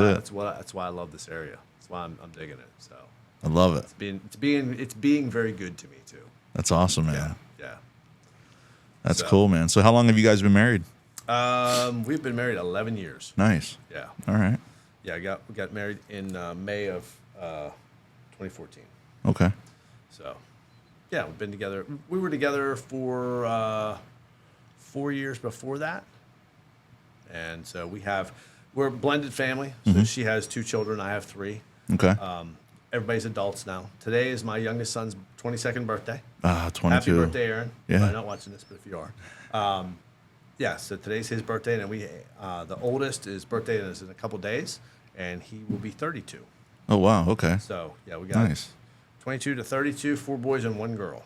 Nice. So, Yeah, I got 3 boys myself.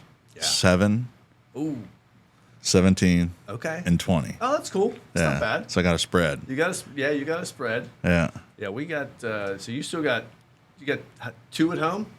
Actually, I got 3 at home. got 3 at home. Yeah, 20 because okay. I can't. I mean, with the prices of what's going on today, man, it's hard to say, it's time for you to step out and get on your own. No. It's I understand. It's crazy, man. I'd feel so bad, unless yeah. he gets himself a roommate or something, then it's like, I ain't got no problem. It's insane. It's literally insane to try to get out there. I'm so glad I'm not doing it right now. No doubt. And I was just talking to my youngest son today, and he's like, he just got an apartment. But I mean, he's got to have. They're up north? Yeah. Okay. Yeah, he's still in Pittsburgh. But he just graduated from college, getting a teaching job. But he's got a roommate. He's like, I got to have a roommate. You know what I mean? What's an apartment go up for up there? I have no idea. No? I don't know. I mean, 1 bedroom's down here are $1,700. It's I'd say insane. he's probably close to that. Yeah? Yeah. My daughter lives in San Francisco. Oh, wow. And that's pricey. And her brother lives in San Francisco too. Now, he and his wife, that's the oldest, he and his wife both work for tech companies. Okay. So they've got a decent income, but they also live in a very, very expensive place. Yeah. Super expensive place. But they have a place, and she has a roommate. Because that's really the only way to make it. No, for unless sure. You've got some, especially in San Francisco, it's one of the most expensive places on the planet to live. Yeah, California in itself is just it's expensive. Crazy. It's crazy. But I mean, that's where they want to be, Yeah, which is cool. I mean, the area that they're in I like San Francisco a lot. It's a cool as a city goes. I like it because it's not a. I don't know. It's just got a vibe to it. Yeah. You know what I mean? California in general has a whole vibe. Yeah. I like that California vibe. Right. Yeah, it's super expensive out there, but some of the most beautiful places to live are in Southern and Northern California. Gotcha. So I dig that.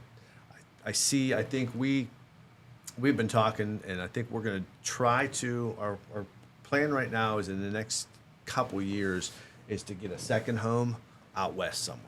Gotcha. You know, Okay. Arizona, California, somewhere, just like a small landing spot where we can go and kind of hang out, like kind of how we did with Sanibel here. Right. Yeah. You know? And yeah, we ended up moving here because of that. But I'd like to be able to get out there. You know, I like it out west. I love Arizona. Just I like that dry area. Yeah. There's a lot of wide open space out there. No, for sure. It's beautiful, you know, mountains and stuff like that. And California's got some of that stuff in the mountains too, which is pretty cool. But yeah, that's kind of on our to-do list Nice. coming up. So try to make that happen. Get more bookings for the tap truck. Get more miles on that tap Get truck. more miles on that tap truck. So how many bookings would you say you have for the rest of the year? I mean, as of right now. I'm probably, for right now, I don't know how many. I haven't got a number. We'll say a few dozen. Oh, okay. Yeah. All right. We are sometimes going into fall. Last fall, we went in really, really, really light on bookings.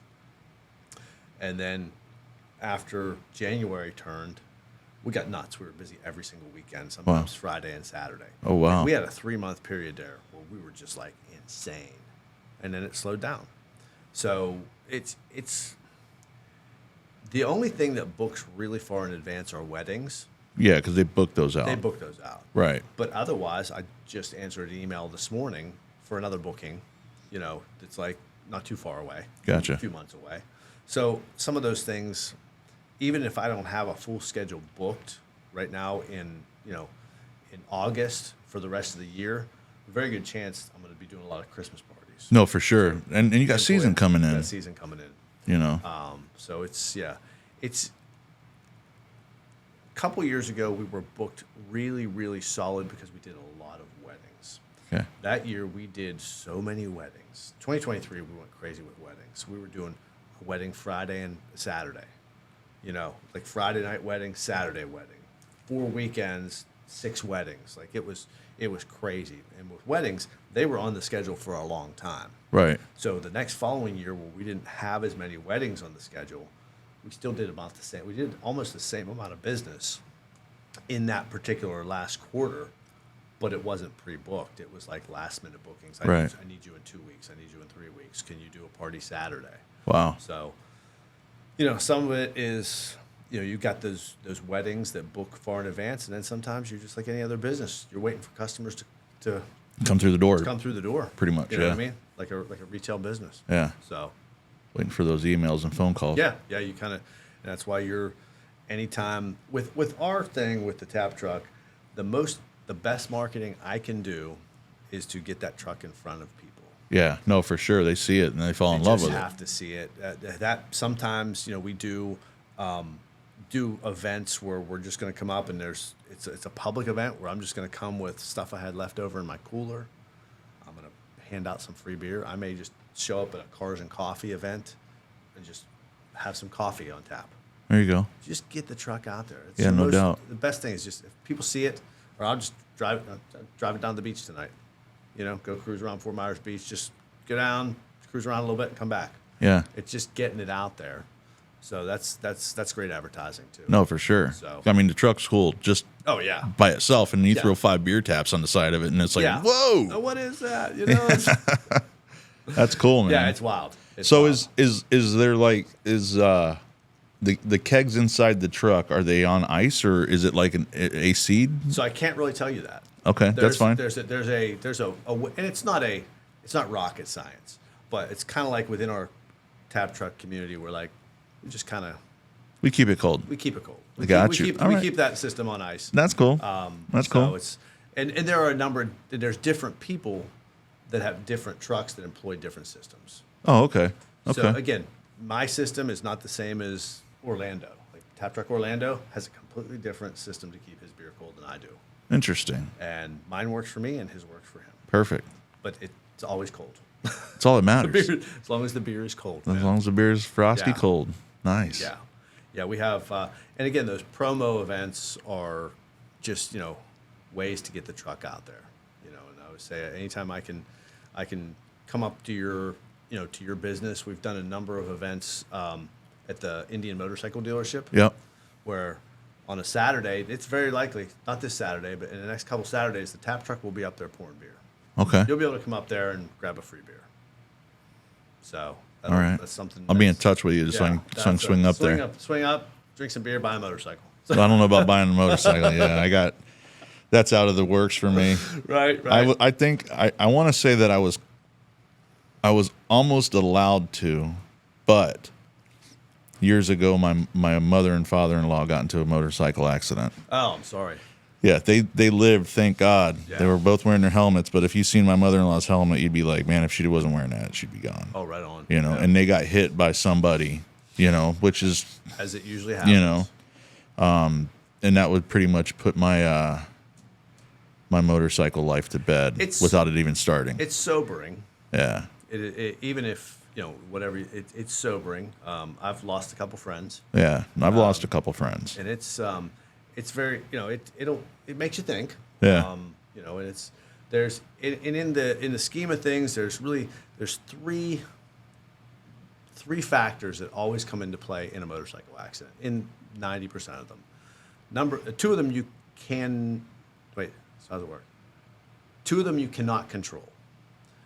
Number one being inexperience. Inexperienced riders have more accidents than anyone else. I'm sure. You can't control your level of experience. It only comes with time. It only comes with experience. It only comes with experience.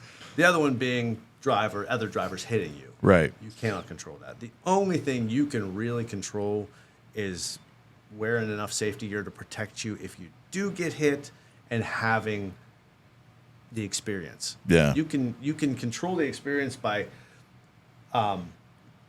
being safe when you're riding, but not much you can do about a car turning in front of you or just not knowing what to do. Right. I mean, the other big factor is alcohol. No, for sure. I mean, it's basically part of the culture. It's part of a certain segment of the culture. For sure. It's part of the culture. It's like if you don't drink and you have some experience, there's 2 out of 3. If somebody hits you, it doesn't really matter. Right. Yeah. But I've been riding motorcycles since I was 7 or 8 years old, dirt bikes and stuff like that, and bought a street bike when I was in my early 20s, and it's kind of like one of my things. Yeah, no, for sure. It's kind of what I like doing.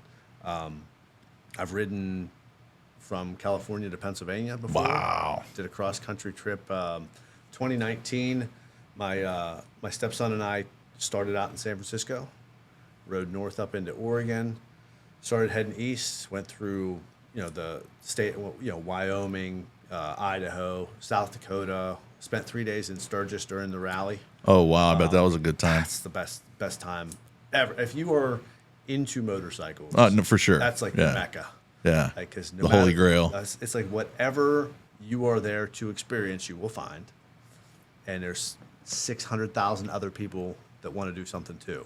And I always say you can make that experience whatever you want. If you want to go there and you want to spend a week literally partying the whole time and not remembering any of it, you can absolutely do that. You can, for sure. You can, if you want to go there and ride all around the surrounding mountains and see some of the most beautiful things you've ever seen, you can do that.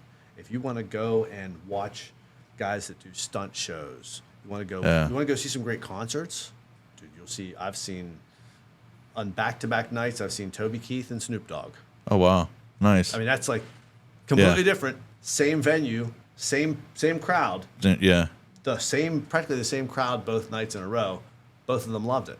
Right. And yeah. So if you want to go and just chill and camp, if you want to take people from your church group and you want to do a Bible study when you're in Sturgis, there's people doing that too. Wow. Like no matter what you want to find, it's there. Which is why I was super hyped about going this year. I had met some guys about a year ago we were all getting together at a buddy's house watching the Tyson fight. Yeah. Which was a disaster, so we had to find something else to do. So we started talking, and one of the guys has a T-shirt on. I'm like, "Hey, you been to Sturgis before?" He's like, "Oh yeah, I go every year." I'm like, "Oh, dude, I haven't been there for years." I said, "Are you going this year?" Yeah. I'm like, "All right, I'm in." Nice. He's like, "What do you mean?" I'm like, "I'm going too." I'm like, "Let's get some other guys." So we started putting a plan together. So over the course of the next 9-10 months, we put a plan together. we started out with like 7 guys, and a couple guys dropped off here and there. Yeah. I can't go. Wife won't let me. Blah, blah, blah, whatever. And then we got down to like there was like I think 4 of us going, and literally last minute the whole thing fell apart. The main players in the system own a big business and had just landed a really important contract. They couldn't leave. And I was like, oh man. Well, then this is what, probably a month or so before you guys are supposed to go? Days. Oh, so I mean, you had heart set for months. I got reservations at campgrounds across. Man. I got all my. So it was not. It sucked, and I understood. I was like, I understand, man. This is like probably 7-figure contract. Right. Yeah. Like a big right. deal. Yeah. And this guy he's the owner of the company. Right. Yeah. He's like, I can't leave. He goes, I don't want to be that guy. And I'm like, I understand. I mean, it doesn't mean. And at that point, I was like, maybe I'll just go by myself. And I'm like, my plan was to ride 2,100 miles, 3 days, all by well, not by myself, but originally it was a group of guys. I'm like, we're going to do average 700 miles a day on the bike, so we're going to put some miles on it. That's a lot of miles on the bike. That's a lot of miles on the bike. I've done 750 twice, but I've never done 700 days back to back, and I like a challenge. Yeah. So I'm like, I'm going to camp. I'm going to book campgrounds. I said, I'm going to take my gear on my bike, and I'm going to find campgrounds. The other guys were like, yeah, we're staying in hotels. I'm like, that's cool. I said, I'm going to do this my way. Yeah. So when we rode cross country in 2019, we did camp. Yeah, so we stayed in Yellowstone. Nice. Oh, dude. Unbelievable. I mean, that's awesome. That's man. the way to experience it. Yeah, no, for sure.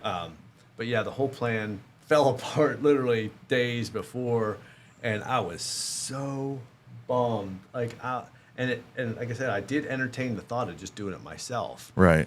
And I was, for a minute there, I'm like, I can do this. And then better judgment, my better half, exercise better judgment is like, dude, you can't do this by yourself. Like, who are you going to meet out there? Like, yeah. And I did know there were some other guys that I was going to meet out there. And I was like, yeah, nah. I'm like, I'll put this together some other time. Too many things were stacking against me. Right, yeah. And I was kind of getting the message, maybe this isn't what you're supposed to be doing. Right.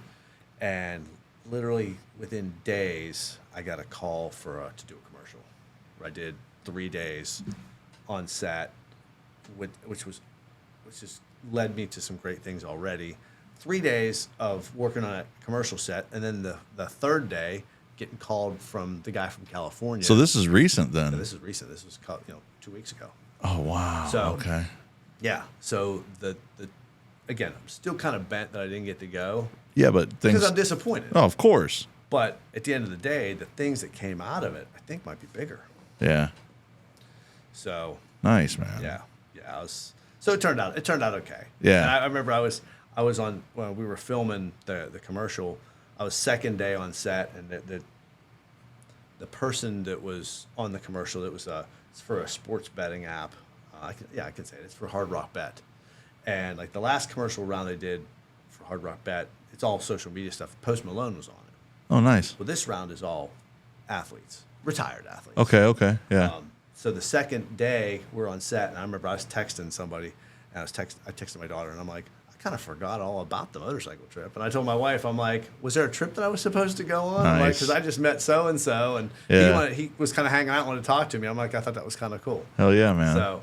So yeah, it was wild. Everything worked out. Everything worked out. That's perfect. Yeah. But yeah, it wasn't, again, once you start seeing things stacked against you, it's like, maybe this isn't what I'm supposed to be doing. Right. No, for sure. So, and like Deb said, she's like, you got another motorcycle trip coming up in February. We got a big trip. We're riding off-road bikes in Baja, Mexico. Oh, dude, that'll be fun. Yeah, we got this. And you've never done that, right? Have you? I've done off-road trips. Like, we did one in North Florida a couple months ago. We did one in North Georgia a month or two ago, where we go for the weekend.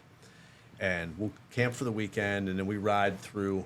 We take the dual sport bikes, which are street legal dirt bikes. Right, basically, yeah. And then we do off-road. They give you a GPS route, or you can use a paper map.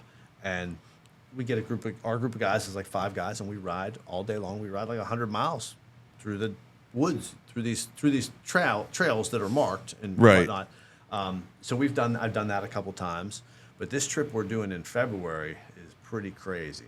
So it's with a big tour company, and it's called the Wilderness Collective, and it's 5 days. We fly into San Diego, and then the evening we fly in, I think we meet up with the group, and then next morning we go and get our bikes and stuff, and we cross the border down into Mexico. When you get there, they have this big Pelican case. You give them your cell phone. You don't get your phone for 5 days. Oh, 6 wow. days, whatever it is. It's like your emergencies notwithstanding. Right. You don't take any pictures. You don't get your phone. They have a professional photographer and videographer follow you the whole time. They make a movie of your trip. Oh, no kidding. And you can catch them on YouTube. They're like 15 minutes long. Like, so I can go to Wilderness Collective. My trip is number 475, whatever it is. Right. I'll be able to go to YouTube and watch my trip. Like, and they're crazy. Like, it's some crazy stuff. Like, so when we go to Mexico, we're going to ride during the day, and then you stay in a local city, like a local town. They'll put you up wherever they have us staying, like in a local boarding house, small motel, whatever. And you're on your own for dinner. But breakfast and lunch, they have a support truck that follows you, and it's like gourmet food. No kidding. Like, this is high end stuff. It's crazy. It's not cheap at all. Right. But it is crazy cool. But we get to ride part of the route that the Baja 1000 off-road race is.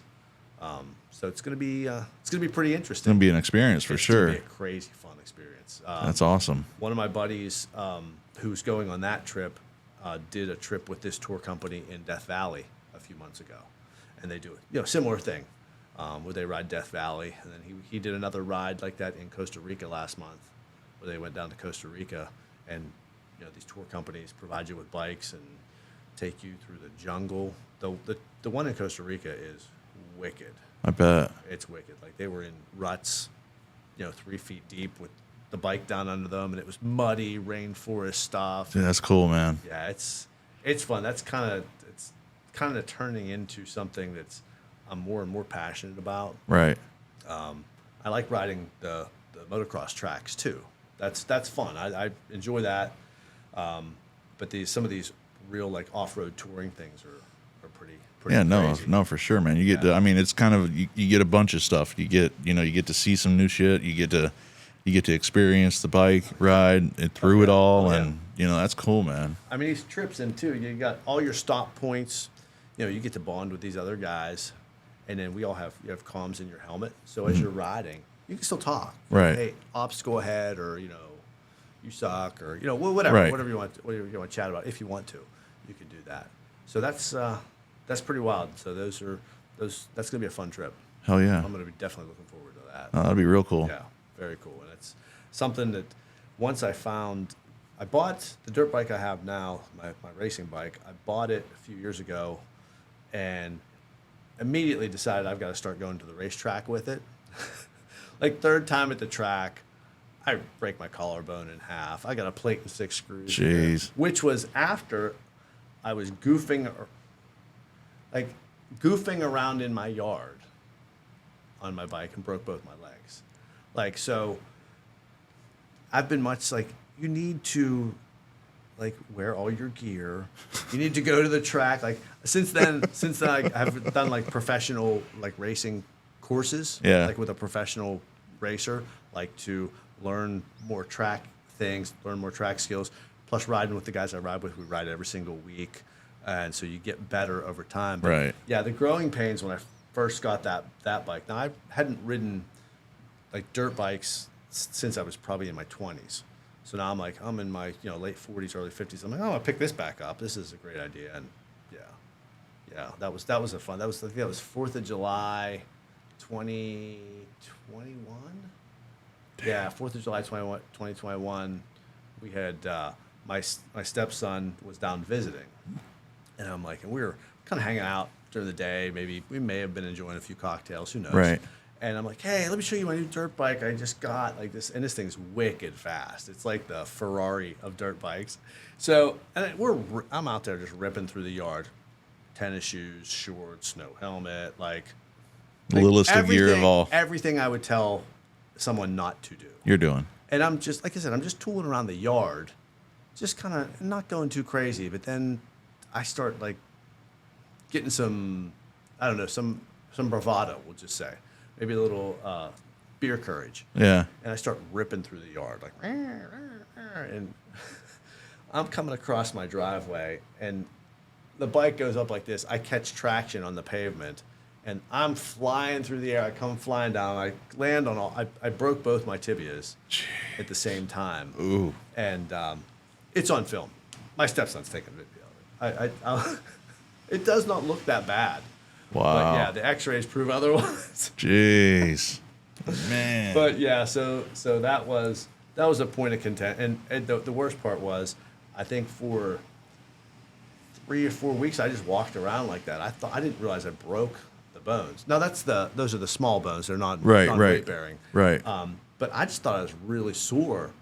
And so finally, after about 3 weeks, my wife is like, "Go to the doctor, man. Like, see if there's anything wrong." Oh, geez, man. So you were just kind of throwing some ice or something, or black and blue. I'm laying in bed at night crying. I'm like, my legs hurt so bad, and they go to the doctor. I'm like, no, I'm not going to the doctor.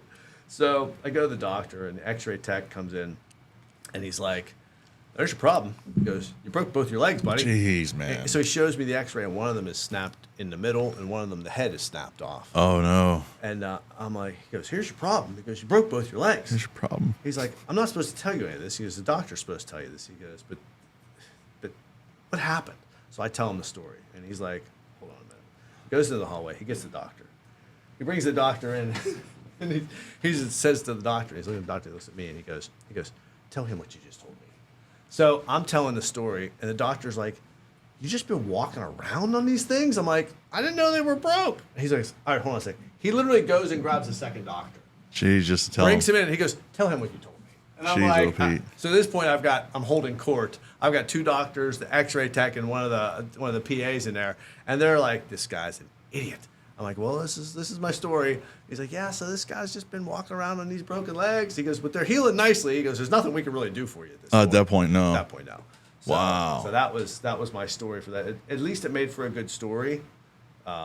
Painful story, Painful story. Yeah. Yeah. Jeez, oh, But Pete. then when I snapped the collarbone, that was just literally just fell over.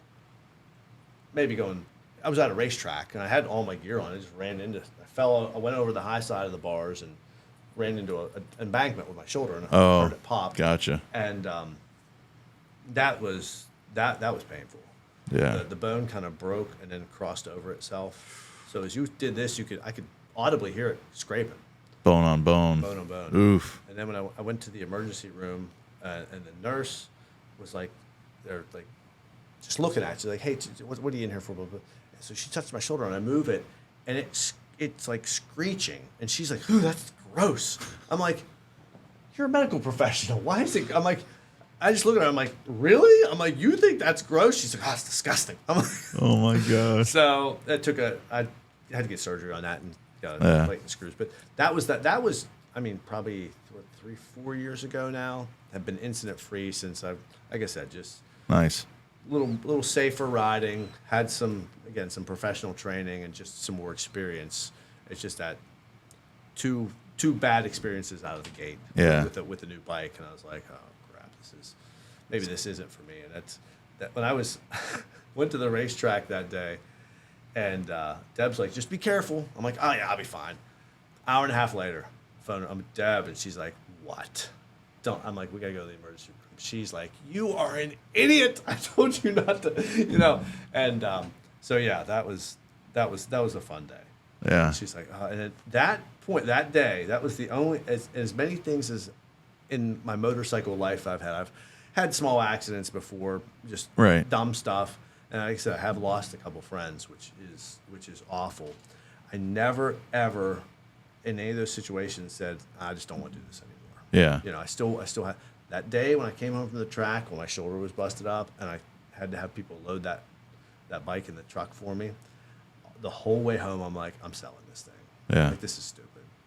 That only lasted a couple hours. Now. The ride home. I'm like, nope. I'm like, I have too much fun doing this. So yeah, just try to dial it down a little bit. Dial it down a little bit. You know, get a little bit more. Just that two-wheel thing. That's what I dig. Yeah. You know, I always have. And we were doing a dual sport event a couple months back, and like I said, we have in our helmets we have the communications, and we're riding 5 or 6 of us, and we hear on the comms rider down. Ooh. The guys ahead of us, somebody wrecked. Right. But again, we're off-road in the woods. We're not flying, but people, tip over, whatever. Right. We come up across this guy, and he's in a ditch, bike's on top of him, and he's not moving. So we have a guy in our crew that is a medic. So he will go up. He runs up first, and he's like, he goes, he's not moving, but he is breathing. And we all have our helmets on, so I can hear him assessing the guy while this is going on. And then I get up there, and I can hear the guy, oh, my back. He's like, and has his helmet on. We have no idea, and he's like, oh, my back, I hurt my back. He goes, I've hurt my back before. And I asked him, I said, buddy, you've hurt your back before. I said, did you break your back or did you hurt your back? I said, you know the difference. He goes, I just tweaked it. He goes, but I can't really move. The bike's on top of me. So we get the bike off of him. And the whole time, helmet and goggles on. I don't know who this guy is. And I hear him start talking. And he says, I promised my wife I'd be careful this weekend. And we're like, well, buddy, promise broken. Promise broken. He goes, and then the next thing he said made me so happy I almost laughed. He goes, you know what? For 76 years old, he goes, I could be doing worse. And I'm like, this dude's out here, and he was ahead of our group, and we were not really catching him that. So he was moving decent pace. I mean, we're all more seasoned guys. I'm like one of the older guys in our group that day, and because we had some pretty quick guys, and I'm like, this guy's 76 years old. He's still out here enjoying this hobby, which is it's a young man's sport. Yeah, no doubt. But there's a lot of older guys out there still doing this. And there's a guy that we ride with named Doug. He's got to be in his late 60s. And he is way, way faster than all of us. Yeah. He's got this big gut. He wears this belt like to keep his stomach in. And when we go from checkpoint to checkpoint, we can't catch him. He's always at the next checkpoint smoking a cigarette, waiting for us. Wow. And I'm like, and every time I watch him ride, I'm like I have to always stand up to try to control the bike. I'm like, how does this guy ride deep sand sitting down? He looks like a Humpty Dumpty. He's faster than all of us. Right. Skill. Yeah. Years of practice. But that gives me, I always think to myself, there's guys out here that are 10, 15, sometimes 20 years my senior that are still enjoying doing this. Right, yeah. So on those days where I think, oh man, I'm on the end of it. I'm on the downside of this sport and probably life in general. I'm like, nah, these guys are still doing it, man. They still got some time left. They still got time. They're still enjoying it. Right. We're still all out there. We all go to dinner at night, and this group of guys, no matter one of the guy was 16 years old, guys my age, guys in their 20s, 50s, 70s. We're all just the camaraderie of the hobby that we enjoy is really refreshing. Right. It's great to sit around these guys, sit around at dinner, and they just literally want to talk about motorcycles. That's cool. Which is like that's my right. thing. So if we can just drink a few beers and talk about motorcycles, that's cool. That's nice. What I like to do. Absolutely, man. That's cool, man. So I think we got off on a tangent there, but that's cool, man. That's part of me. So no, absolutely. What do you think of that Mitra? Have you had Mitra before? I have not had Mitra before. Okay, yeah, that's a local company. That's Is a 239 company. Yeah. Okay. Yep. Yeah, that's good. I like this. This is like a watermelon strawberry, but I can definitely taste the strawberry. I like strawberry. Yeah. I don't like strawberries, but I like strawberry flavor. Yeah. Yeah, that's good stuff. Yeah, you can find this in some of the gas stations, but online. Okay. Mitra9.com. Check them out then. Yeah. Sure. Use code 239LIFE, you'll save 25%. Oh, for real? Yeah. Oh, I'll order online then. Yeah, Sure. absolutely. Yeah, that's good stuff. Yeah. And you said they're local, right? Yeah. Oh, yeah, nice. Cool, man. Yeah, and they got kava and kratom. Yeah. And then like they got the powder you can mix into a water bottle. Oh, they do? Yeah. Oh, okay. I'm not. So to-go packs kind of thing. Okay. Yeah, I'm not real familiar with that, with the powder to go like that. I usually get something like this or, Yeah. one of the kava places locally, or the Kratom. I like the tea. Yeah. The Kratom tea I like a Yeah. lot. At the place near, so other side note, my wife and her sister are just starting a new venture. They're opening up a women's clothing boutique. Okay. You have to have them on here sometime. They're wild. They're twins. Oh, okay, So okay. And they're opening up a women's clothing boutique, but where they're opening their boutique, right next to it is a kava place, and they have some great Kratom tea there. What's it called? It's that's kava culture. Kava culture. Okay. Yep. Okay. Oh no, I'm sorry, not kava. It's Burma kava.